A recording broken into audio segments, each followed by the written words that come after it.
Florida welcomed 34.4 million visitors this quarter, and yet the state's economy is quietly slipping into crisis. Beneath the headlines touting record-breaking tourism, a deeper shift is underway. International and domestic travel has declined for 10 straight months. Canadian snowbird visits are down 13%, and local businesses are comparing the slowdown to the pandemic era. Meanwhile, over 180,000 homes sit unsold across the state. Don't get fooled by the label.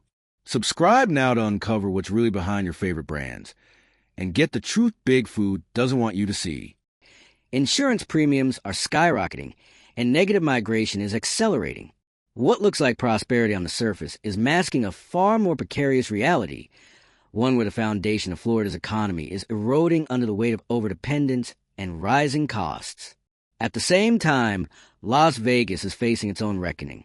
Tourists may still arrive, but they're staying less, spending cautiously and leaving disillusioned. With tighter slot machines, rising house advantages, and hidden resort fees, the experience has shifted from entertainment to extraction. Safety concerns, visible homelessness, and declining service quality add to the unease. Together, these stories reveal a deeper truth. Regions built on narrow industries, whether tourism, real estate, or gaming, are now confronting the limits of that model. The illusion of growth is giving way to structural correction, exposing vulnerabilities that have long gone unaddressed. Florida just posted a record-breaking number, 34.4 million visitors in a single quarter. But don't be fooled. That shiny headline is hiding a darker, more troubling truth. U.S. tourism has been in decline for 10 straight months, and Florida, the so-called sunshine economy, is now at the center of a storm it cannot outrun. While the numbers might look good on the surface, take a closer look and the cracks are everywhere.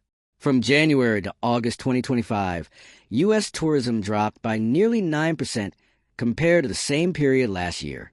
That's not a dip. That's a structural decline. And in a state like Florida, where tourism and real estate are the two pillars of the economy, even a small tremor has massive consequences. This isn't a temporary slump. This is the unraveling of an economic model that's been running on borrowed time. Florida's been leaning too hard, for too long, on sectors that can't bear the weight. And now, the correction has arrived. Start with the housing market. Over 180,000 homes are sitting unsold. Inventory is up more than 30% year over year. The average time on the market has doubled. The message is clear. Demand is drying up. The dream of selling high and cashing out has collided with the reality of rising insurance premiums, stagnant wages, and shrinking buyer pools. Homeowners are getting crushed, especially in coastal areas, where insurance costs have more than tripled in recent years. That alone is driving people out.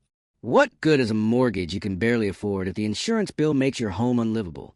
Financial strain is creeping into middle-class budgets, and with no relief in sight, people are packing up and leaving. The tourists are leaving too, or never arriving in the first place. The Canadian snowbirds, who have fueled Florida's seasonal economy for decades, are down 13% this year. That's not just a few less flights. That's an estimated $9 billion gone from the Florida economy. Restaurants, shops, local services, they all feel that absence. In parts of the state, business owners say it feels like the pandemic all over again. And while some officials try to spin the quarterly numbers as proof of resilience, they're ignoring the broader trend. The U.S. as a whole has been bleeding tourism for nearly a year. Rising costs, changing travel behaviors, and geopolitical tensions have turned would-be travelers away. More people are vacationing closer to home, or not at all. The economic pressures are simply too high. This is what happens when an economy lacks diversification. Florida has doubled down on two industries, tourism and real estate. Both are highly sensitive to economic shifts. Both are vulnerable to external shocks. And both are now in retreat. The international investors, they've noticed. Policy instability, natural disaster risk, and declining returns have made Florida a much riskier bet than it was even 5 years ago. Canadian property owners are starting to sell. That's not a coincidence. It's a correction. And it's not slowing down. Wage growth is barely keeping up with inflation. Foreclosures are rising. Small business bankruptcies are becoming more common. Consumer confidence is sliding. And for the first time in years, Florida is seeing net negative migration. More people are leaving than arriving. The dream of Florida as a land of affordable living and opportunity is fading. Quickly, this isn't just about economics. It's about a shift in how people view risk, reward, and quality of life. And it's not just Florida. Look west. Las Vegas is dealing with its own version of the same crisis. Sure, the city still draws tourists, but the experience has changed, and not for the better. Casinos are reconfiguring everything. House edges are up. Gameplay is sped up. Slot machines are holding more money than ever. Blackjack payouts have been slashed. The math is simple. You lose faster. You leave sooner. The experience is worse. But the costs are higher. And it's not just the games. Vegas has become a maze of hidden fees and surcharges. Resort fees inflate hotel bills by 30 to 40%. New regulations now require upfront disclosure. But that doesn't make the fees go away. It just makes the deception slightly more transparent. Add to that the declining service quality, fewer staff, slower response times, and growing public safety concerns. Homelessness, street crime, and erratic behavior are no longer confined to a few dark corners. They're now part of the visitor experience. And for international tourists, the price tag is just too high. Between airfare, hotel costs, and the nickel-and-diming in every venue, Vegas is losing its appeal. Tourists are heading to Mexico, to California, to anywhere that offers better value for money. And the data backs it up. Fewer international travelers, lower per-visit spending, and a slow erosion of Vegas's reputation as a fair-play, big-fun destination. What's happening in Vegas and Florida isn't random. It's what happens when service-based economies stretch too far, without building deeper resilience.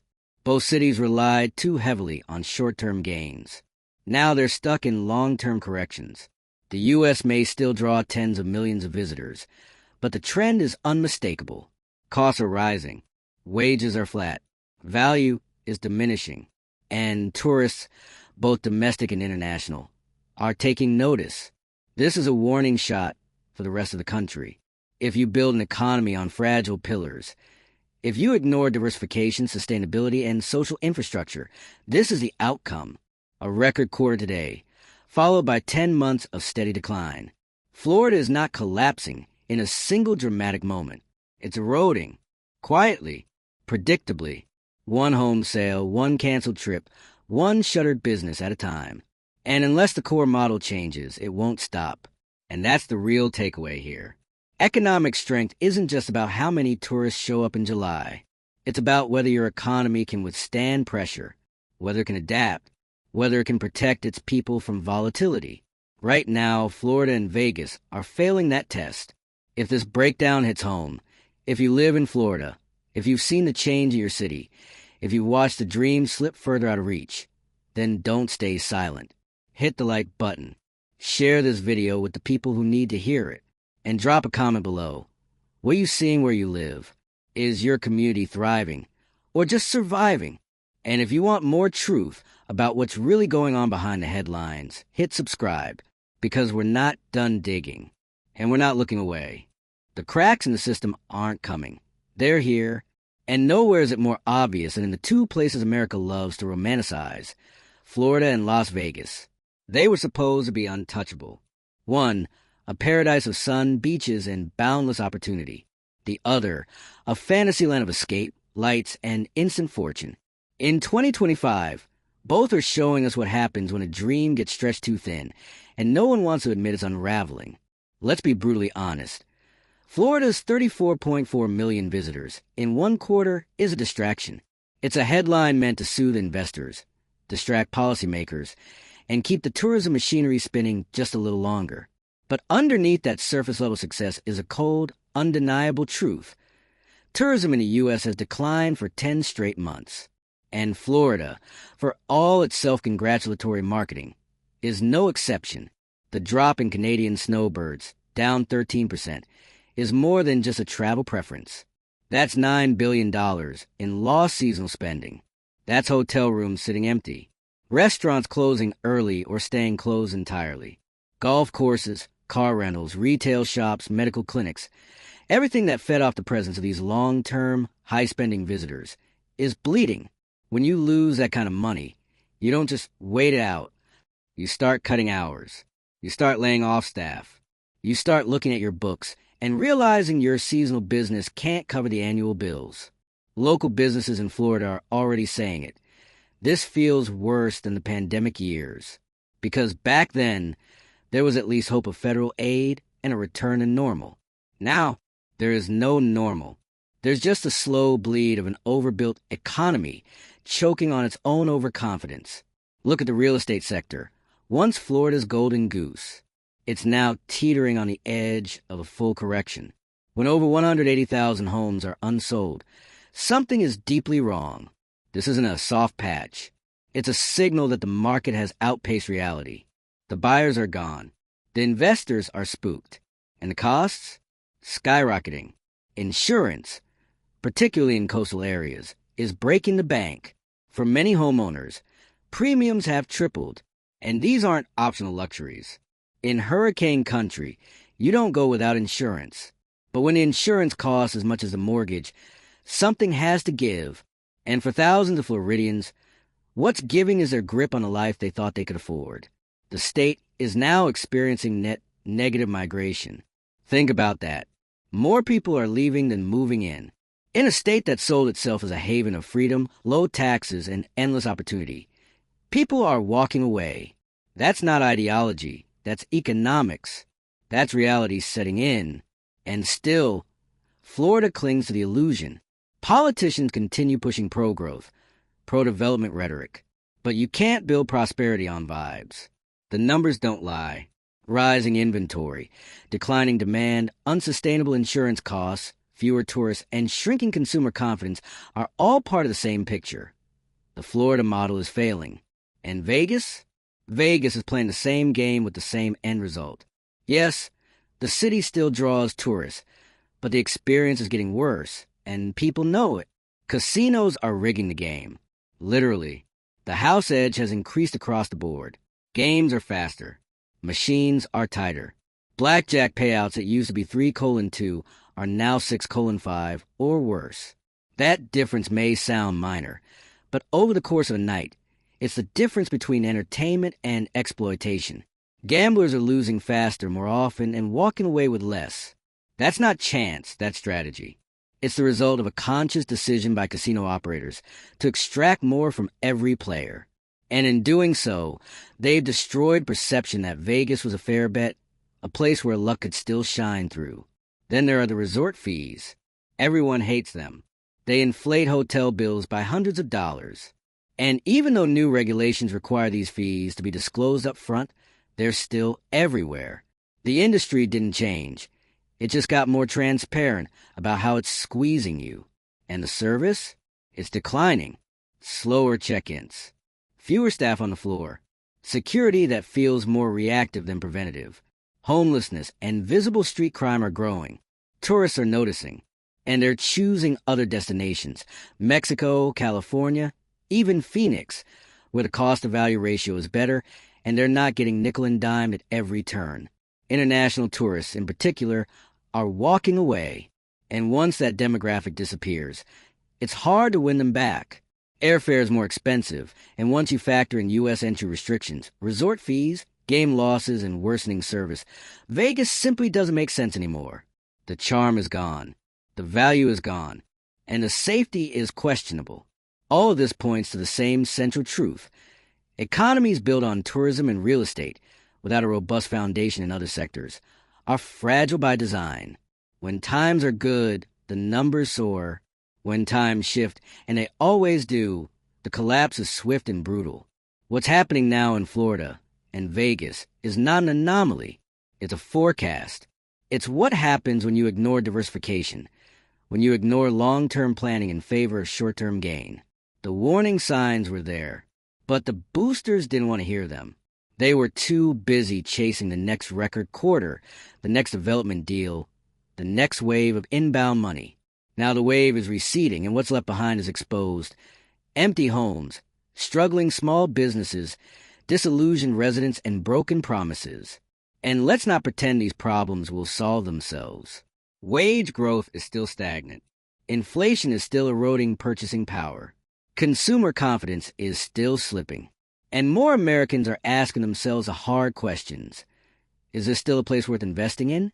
Is this still a place worth staying? This isn't fear-mongering. This is a reality on the ground. The longer policymakers refuse to confront the underlying problems, the lack of economic diversity, the over-reliance on two volatile sectors, the structural pressures crushing the middle class, the worse the eventual reckoning will be. It's not just about tourists. It's not just about home values. It's about what kind of future is possible in places like Florida and Vegas if nothing changes. Right now, the answer is clear.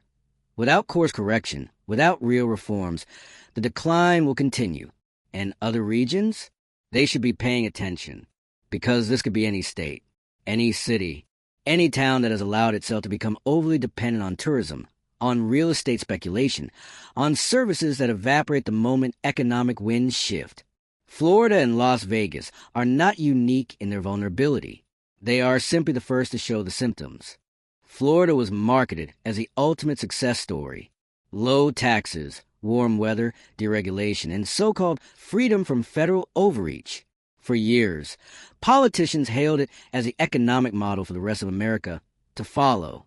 But in 2025, that image is starting to crack, and underneath it is a fragile, hollowed-out economy showing all the signs of strain. Let's not sugarcoat this. A record 34.4 million visitors in one quarter doesn't matter when the annual trend line shows a 10-month slide in national tourism. It's like bragging about one good week at work when the company's been bleeding cash for a year straight. Florida's leaders can wave press releases all they want, but the numbers don't lie. Travel spending is down, tourism is shrinking, and the very foundation of Florida's economic identity is under stress. Meanwhile, the state's other crown jewel, real estate, is sinking into its own crisis. Inventory is piling up. Over 180,000 homes sit on the market, unsold. Sellers are slashing prices. Listings stay active for weeks, even months longer than they used to. This isn't just a cooling period. It's a reversal. And the reason is painfully simple. No one can afford to live there anymore. Tripled insurance premiums are just the beginning. Between exploding property taxes, rising interest rates, and a slowdown in out-of-state buyers, the financial burden of owning a home in Florida has become unmanageable. The so-called Florida dream, retire early, buy a house near the coast, live stress-free in the sun, has turned into a debt trap. The dream has become a warning. This financial pressure is forcing people to leave. Real people, families, teachers, nurses, public workers, the people who make a community function. And when they go, they don't come back. Florida is losing the very people who held it together. And the idea that tourism alone can keep the state afloat, it's delusional. Tourists aren't immune to inflation either. Domestic travelers are cutting back. International tourists are choosing cheaper, safer, more welcoming alternatives. The drop in Canadian snowbirds is particularly devastating because those aren't just casual vacationers. They're seasonal residents. They buy homes. They stay for months. They spend big. And this year, their absence wiped out $9 billion in potential revenue.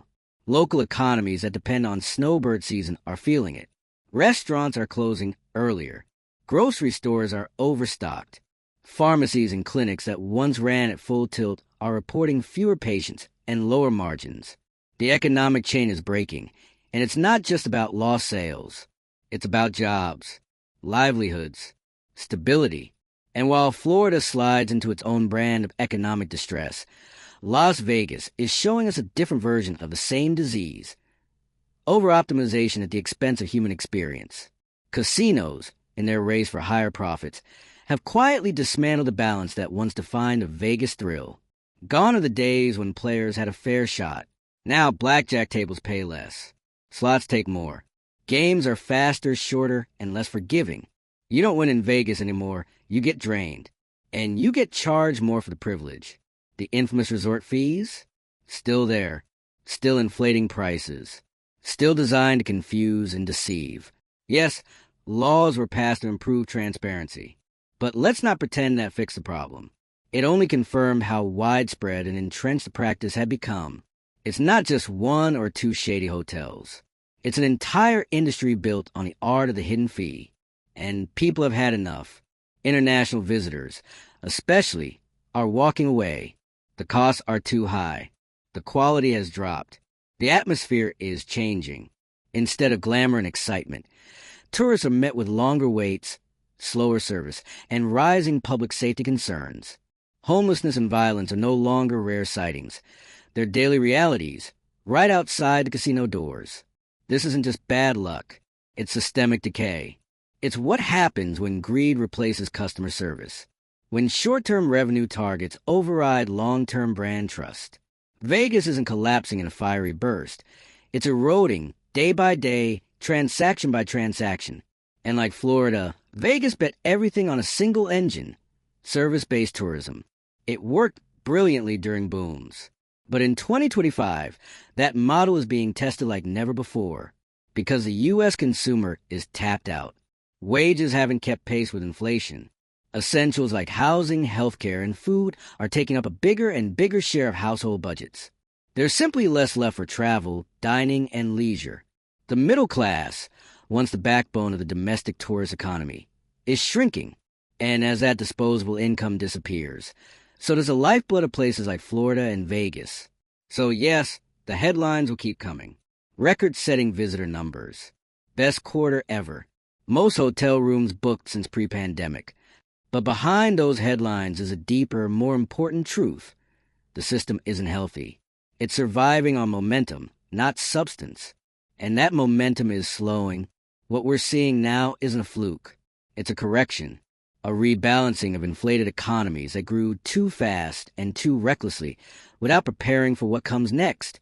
This isn't just about Florida. It's not just about Vegas. It's about every city, every region, every politician who thinks short-term economic growth is enough. It's not.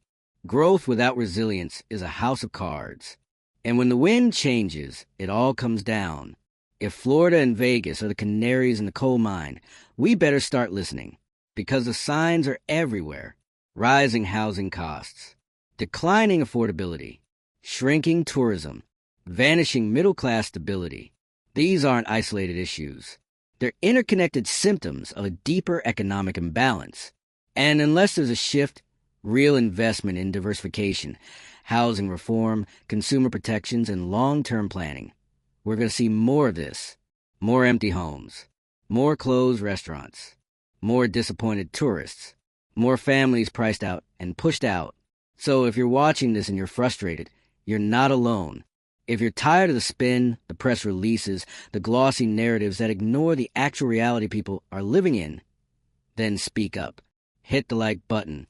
Share this with someone who needs to hear it. Comment below with what you're seeing where you live, how your city is handling the pressure, and subscribe because this conversation isn't ending anytime soon. The economic reality is changing fast, and we're going to keep covering it with clarity, urgency, and no sugarcoating. Let's stay focused. Let's stay informed. Let's not look away.